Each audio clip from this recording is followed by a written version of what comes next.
Queridos hermanos, durante estos días de la novena, de la preparación a la fiesta de la patrona de la Santísima Virgen en su advocación de Nuestra Señora de Luján, venimos reflexionando sobre distintos temas importantes para nuestra vida cristiana. Como hemos venido diciendo, para ofrecerle en el día de su fiesta a la Santísima Virgen la intención de vivir siempre un poquito mejor en nuestra condición de cristianos, de hijos de Dios. En el día de hoy ofrecemos de una manera muy particular la oración en la Santa Misa por los difuntos, por todos aquellos por los cuales se ha colocado la intención y se han leído antes de empezar la misa, y también por todos los difuntos. Es lo que nos enseña la primera lectura que acabamos de escuchar. Judas Macabeo, después de una batalla, hace una colecta y envía el dinero a Jerusalén para pedir que se rece por los difuntos. Y la Biblia, que es la palabra del Señor, aprueba esta conducta, diciendo que obró piadosamente, pensando en la resurrección. Rezar por los difuntos. Cuando nosotros rezamos el credo, decimos, creo en la comunión de los santos. ¿Qué significa eso? No es un montón de santos que se acercan en fila para comulgar, ¿no? La comunión de los santos es la comunicación de los santos. ¿Y quiénes son los santos? ¿Los santos canonizados? ¿Los santos de altar? No. Los santos son todos los cristianos que están en gracia de Dios. San Pablo, cuando escribía sus cartas a las iglesias, decía a los santos que están en la iglesia de Roma.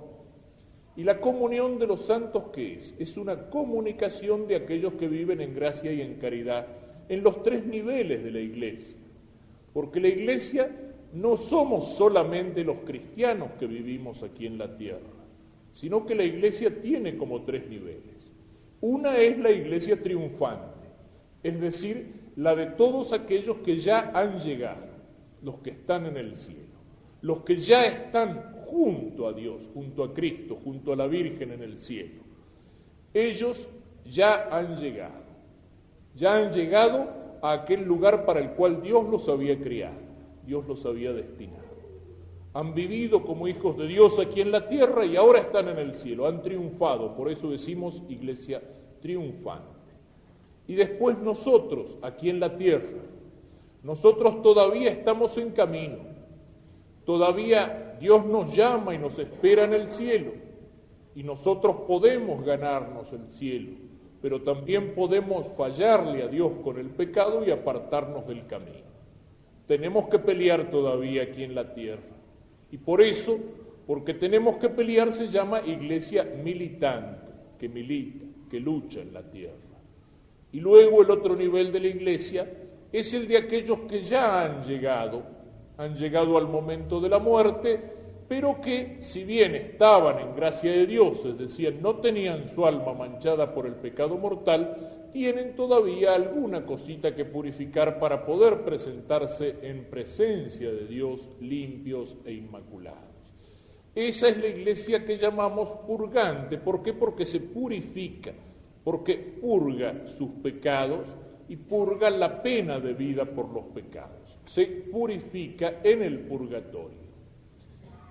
Y entre esas tres iglesias hay comunión, es decir, comunicación. El otro día hablábamos cómo nos comunicamos nosotros con la iglesia triunfante, cuando decíamos que los santos en el cielo ruegan a Dios por nosotros, son nuestros intercesores, y ruegan también a Dios por las almas que se purifican en el purgatorio. Y la iglesia aquí en la tierra, ¿qué hace? Al mismo tiempo que da gloria a Dios en sus santos y les pide, también ruega con la iglesia del cielo por las almas del purgatorio. Eso es lo que significa la oración por los difuntos. Es pedir por aquellas almas de los que ya han muerto, pero que tienen todavía algo que purificar para alcanzar el cielo. Y cuando la iglesia pide, sobre todo en la Santa Misa, por los méritos de Cristo, de la Virgen y de los santos, por la oración de la Iglesia, acelera o abrevia la purificación.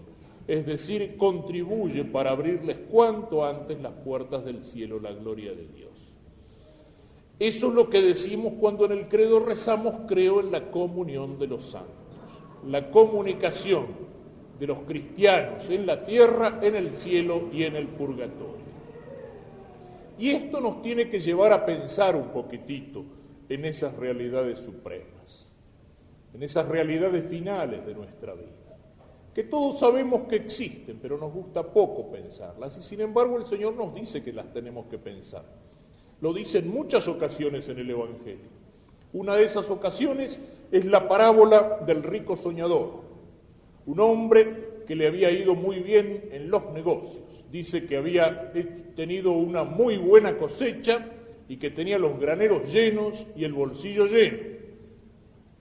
Eso, decía uno, era antes, cuando uno podía hacerse rico trabajando en el campo. Ahora para hacerse rico hay que ser usurero, especulador y un montón de cosas, y el que trabaja en el campo se revienta trabajando y después, gracias a Dios, si paga la cosecha, ¿no es cierto? Bueno, pero en aquel tiempo parece que uno se hacía rico trabajando en el campo y al rico le había ido muy bien. Y entonces estaba soñando despierto y decía, voy a hacer unos graneros más grandes y después voy a hacer esto y lo otro, lleno de proyectos. No dice Jesús cambiar el auto porque en aquella época no había, pero de pronto siente una voz que le dice, ¿qué estás pensando, tonto, necio? Dice, esta noche te van a pedir el alma. Y entonces dice el Señor, ¿de qué le servía toda esa riqueza? Eso es lo que muchas veces pasa. Tenemos largos proyectos para la vida y no pensamos a veces en las cosas más importantes, en las cosas más fundamentales. Y cuando alguien nos hace acordar de esas cosas, no nos gusta, no pensamos, todos sabemos que un día nos tenemos que morir, pero no lo pensamos. Y si lo pensamos como un día estaban hablando tres amigos y uno dice, no somos nada, ¿viste? Mañana te morís vos, pasado se muere él, dentro de 100 años me muero yo, Lo pensamos así, ¿no es cierto? Y sin embargo Jesús nos dice, no, hay que pensarlo. ¿Y para qué hay que pensarlo? Esa es otra cosa. A veces cuando la Iglesia nos habla de este tema, cuando la Iglesia nos habla sobre la muerte, a la gente no le gusta. Y sin embargo la Iglesia lo hace. Cuando termina el carnaval, empieza la cuaresma. ¿Y cuál es el primer día de la cuaresma? El miércoles de ceniza. ¿Y qué hace la Iglesia en el miércoles de ceniza? Nos hace una cruz con ceniza en la frente y nos dice, acordate de que venís del polvo de la tierra y que vas a volver al polvo de la tierra. Es decir, nos hace pensar en la muerte. Y no nos gusta, es más divertido el carnaval. Y algunos preferirían seguir viviendo toda la vida como si fuera un carnaval. Y entonces, cuando la Iglesia le hace pensar en la muerte y le hace una cruz con ceniza en la frente, que piensa, la Iglesia es triste, ahí está el cura, el cuervo, que viene a hablarnos de la muerte para asustar a la gente. No. Miren, si uno va por un camino en la montaña, por un camino de cornisa, difícil, y ve un cartel que dice, cuidado, caída de piedras, y más adelante ve un cartel que dice, cuidado, a tantos metros precipicio, o camino peligroso, ¿para qué nos ponen el cartel? ¿Para que nos asustemos? No. El cartel lo pone precisamente para que tengamos cuidado que no nos caiga un cascote arriba de la cabeza, para que no nos caigamos en el precipicio. Y bueno, eso es lo que hace la Iglesia cuando nos recuerda la realidad de la muerte. Eso es lo que hace. Hacernos acordar que la vida un día se termina. Y que al final de la vida Dios nos va a pedir cuenta de cómo hemos vivido la vida aquí en la tierra. Es decir, que al final de la vida hay un juicio. Al final de la vida aquí en la tierra hay un encuentro con Dios. Y Dios nos va a preguntar cómo hemos vivido. Eso es lo que nos recuerda la Iglesia y el Evangelio y Cristo. Y Cristo nos dice que tenemos que pensar en eso. ¿Para qué? Para vivir bien. Y Cristo nos dice que tenemos que pensar en eso siempre. ¿Por qué? Porque no sabemos cuándo nos vamos a morir. Y lo dice el Evangelio. Vengo como un ladrón. Y el ladrón en general no suele llamar por teléfono para decir, señora, le llamo para avisar que esta noche a las 2 de la mañana voy a pasar a robar por su casa. No, viene de sorpresa. viene cuando menos se lo espera. Y con la muerte pasa así. Dios nos puede llamar a cualquier altura de la vida. Dios puede llamarnos cuando somos niños, cuando somos grandes o cuando somos viejos. Dios puede llamarnos después de una larga enfermedad que nos dio mucho tiempo para prepararnos, o Dios nos puede llamar de improviso, un síncope cardíaco, un accidente en medio de la calle. ¿Y qué es lo que importa? Estar preparados. Porque la fe nos enseña que la vida del cristiano no termina con la muerte, que hay un alma que no muere y que al final de los tiempos hay una resurrección de los muertos. El Dios que creó todo el mundo a partir de la nada tiene poder para devolvernos la vida. Y esa vida no termina del todo, ¿por qué? Porque hay un alma que no muere. Y esto que nos dice la Iglesia sobre la inmortalidad y sobre el del alma y sobre la resurrección, no es una mentirita, no es un consuelo piadoso, ¿no es cierto? Esas mentiritas piadosas que uno le puede decir a un enfermo para animarlo, uy, te encuentro mejor, se te ve bien. Bueno, es una mentirita piadosa como para animarlo. No, esto no es una mentirita piadosa para consolar al aquel que sufre por la pérdida de una persona querida. Es una verdad de nuestra fe. Y es una verdad de nuestra fe que Jesús enseñó con sus palabras y que Jesús enseñó con su muerte en la cruz y con su resurrección. Y la resurrección de Cristo no es un mito, no es una leyenda, es un hecho histórico. Cristo venció a la muerte. Y es uno de los motivos por los cuales nos alegramos en la Pascua. Porque es lo que dice San Pablo: si Cristo no resucitó, vana es nuestra fe. Si Cristo no resucitó, dice San Pablo, comamos y bebamos, divirtámonos, porque total, con la muerte termina todo, aprovechemos esta vida. Pero Cristo resucitó y venció la muerte, y Cristo nos habla de que hay otra vida. Y que, entonces, para el cristiano, como vamos a rezar en el prefacio de la misa de hoy, esta vida se transforma, pero no se termina en el momento de la muerte. Y si nosotros miráramos la cosa así, con espíritu de hijos de Dios, con espíritu de fe, entonces el cristiano no tendría por qué tenerle miedo a la muerte. No tendría por qué tenerle miedo a la muerte. ¿Quién tiene miedo del encuentro con el juez si uno sabe que el juez es un juez bueno y es un juez justo y es un juez sabio? ¿Quién tendría miedo de encontrarse con ese juez? Solamente el delincuente, el que no tiene la conciencia tranquila. ¿Quién puede tener miedo si sabe que la muerte no es un término, que con la muerte no se acaba todo, no es como el animal que vuelve a la tierra y se acabó en el polvo de la tierra? Si uno sabe que la muerte es un encuentro con Cristo como juez, ¿quién puede tener miedo? El que no tiene la conciencia tranquila, el que tiene el alma manchada por el pecado y no ha pedido perdón por los pecados, el que no está en paz con Dios y en paz con los hermanos por amor de Dios. Ese es el que tiene que tener miedo de la muerte, el que no tiene la conciencia tranquila. Pero entonces no es a la muerte a lo que le tenemos que tener miedo. Le tenemos que tener miedo al pecado. Tenemos que tenerle miedo a llevar el alma manchada. Si uno tiene el alma en paz con Dios, es como aquel que está con las valijas listas para partir en cualquier momento, cuando me llamen. Pero si me llaman y no tengo nada preparado y tengo que empezar a buscar todas las cosas, ¿dónde tengo la plata? ¿Dónde tengo los documentos? ¿Dónde tengo? Entonces me desespero. El que vive en paz con Dios tiene las valijas dispuestas para partir siempre. Es lo que cuentan de aquel santo joven, creo que era Domingo Sabio, que estaban jugando en el patio del colegio y les pregunta el sacerdote: ¿qué harían ustedes si le dice que se van a morir hoy? Y todos los chicos decían: uy, voy corriendo a confesarme. ¿Y este qué dijo? Yo seguiría jugando. Ese es el ejemplo de aquel que tenía el alma en paz, que tenía el alma tranquila. Y entonces, ¿qué haría si te avisan que voy a morir? Seguiría jugando. ¿Por qué? Pues ya tengo todo arreglado, no tengo ni siquiera necesidad de confesarme. Así es como tendría que vivir el cristiano. Y eso es algo que se nota en los momentos difíciles. Aquí en esta iglesia muchas veces he celebrado la misa por aquellos que cayeron en las Malvinas, ¿no es cierto? Y porque me tocó conocer a muchos de ellos de cerca. Y una vez hablando con uno de los héroes de las Malvinas, con el capitán Carballo de la Fuerza Aérea, un hombre que tuvo 8 misiones de combate con gran riesgo, un día el capitán Carballo me decía: ¿sabe por qué hicimos lo que hicimos? Porque todos los tripulantes de mi escuadrilla estaban en gracia de Dios. Y entonces no le teníamos miedo a la muerte, estábamos preparados. Así es como debería vivir el cristiano, saber que la muerte es un encuentro con Dios y entonces estar siempre preparado. Porque si me encuentra preparado, lo único que puede hacer la muerte es abrirme las puertas del cielo. De lo contrario, ¿qué? De lo contrario es la condenación eterna. Es lo que llamamos el infierno. Es otra de las realidades que no nos gusta. Pero ¿por qué Dios puede condenar a un alma al infierno?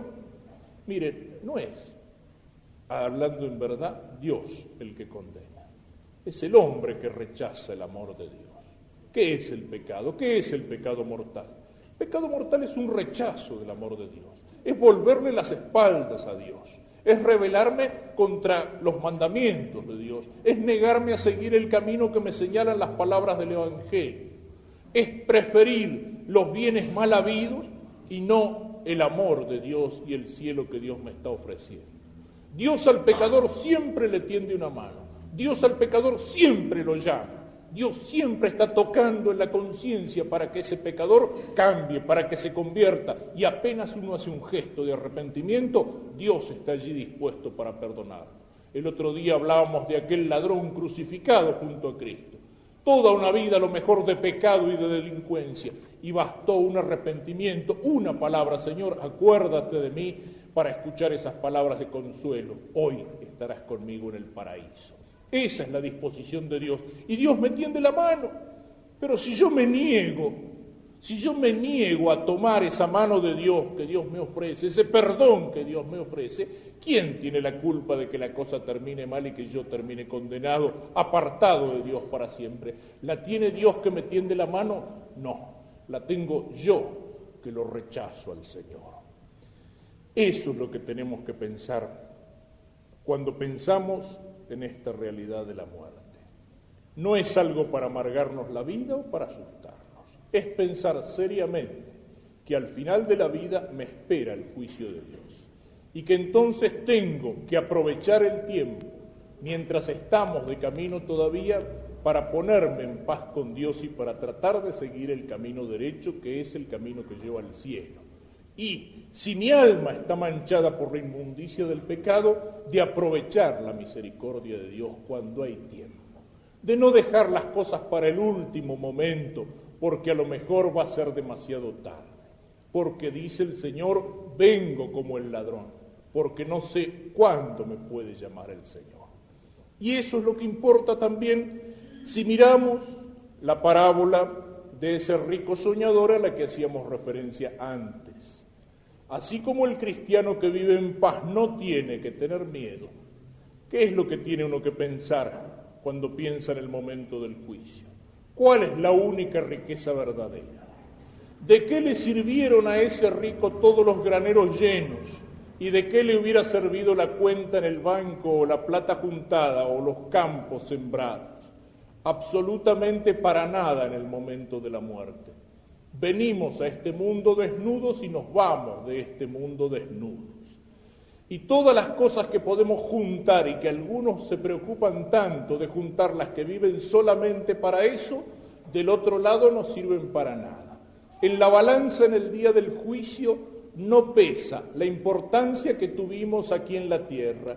En la balanza en el día del juicio no pesa lo grueso de la cuenta en el banco, ni cuántas hectáreas de campo, ni cuántas vacas, ni cuántas casas teníamos. En la balanza en el día del juicio no pesa si aquí en la tierra éramos tipos importantes que salíamos en los diarios o teníamos un apellido muy conocido. En la balanza en el día del juicio no importa si aquí en la tierra tuvimos cargos públicos, fuimos intendentes, diputados, gobernadores, reyes o presidentes de la República. Todo eso no pesa y no sirve absolutamente para nada en el día del juicio. Todas esas cosas, los honores, los cargos, los puestos, la plata, eso se queda aquí en la tierra, nada de eso lo llevamos puesto. Y sin embargo, cuando no pensamos que un día tenemos que rendir cuenta a Dios, a veces vivimos como si lo único importante fuera lo que podemos coleccionar aquí en la tierra, aquí de este lado, sin que nos importe cómo hacemos para juntarlo. Y delante del juicio de Dios no sirven tampoco las recomendaciones. Aquí en la tierra muchas veces sirven las recomendaciones. ¿Sirve la coima con que se arregla alguien? ¿O sirve la cuña o sirve la cartita de recomendación de aquel fulano, de aquel otro, del partido político o del militar de turno o del señor diputado o del señor XX? Eso acá en la tierra muchas veces sirve, lamentablemente muchas veces sirve y es frecuente que todas esas cuñas, coimas y recomendaciones sirvan. En cambio delante de Dios no. A Dios no le vamos a venir con cuñas, con recomendaciones, ni siquiera la recomendación del cura, porque en el día del juicio yo no le voy a ir a contar a Dios, no, pero yo era muy amigo del cura, de vez en cuando venía a casa, tomábamos unos vinos y jugaba un partido de truco, y eso que me contás no tiene nada que ver, ni siquiera, ni aunque fuera el obispo, ni aunque fuera la recomendación del Papa, no, la única recomendación que te puede dar el cura es perdonarte los pecados, eso sí. Pero lo otro no sirve. Entonces, ¿con qué nos presentamos delante del juicio de Dios? Yo dije recién que las riquezas y las recomendaciones no sirven. Bueno, más o menos. Hay una riqueza que nos puede hacer muy ricos en el día del juicio y que sí pesa en el platillo de la balanza a favor nuestro. ¿Y cuál es esa riqueza? El bien que hemos hecho aquí en la tierra. Nuestras buenas obras. Las buenas obras que hemos hecho aquí en la tierra durante la vida, por amor de Dios y por amor del prójimo, eso sí pesa en el día del juicio, y esa es la única riqueza que llevamos puesta del otro lado. Es la única riqueza que llevamos puesta del otro lado. Y dije también que las recomendaciones no sirven. Bueno, hay alguna recomendación y alguna cuña que sí sirve. ¿Y cuál es la recomendación y la cuña que me sirve en el cielo delante de Dios en el día del juicio? La de aquellas personas a las cuales yo les he hecho mucho bien. A lo mejor no me puede recomendar un personaje importantísimo y sí me puede recomendar el pobre mendigo al que lo ayudé, o el enfermo del hospital o el preso de la cárcel al que lo fui a visitar. Sí me puede recomendar aquella persona a la cual yo le dije una buena palabra de amor o de aliento.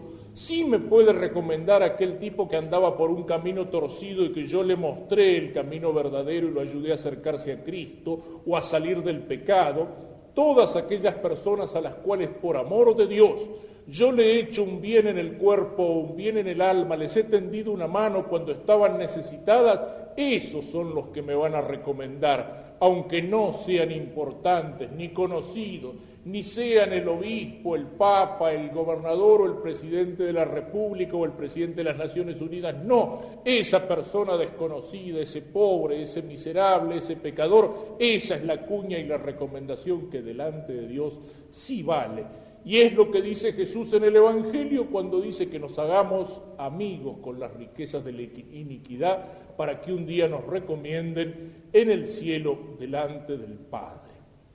Y entonces esas son las riquezas que tenemos que preocuparnos por juntar.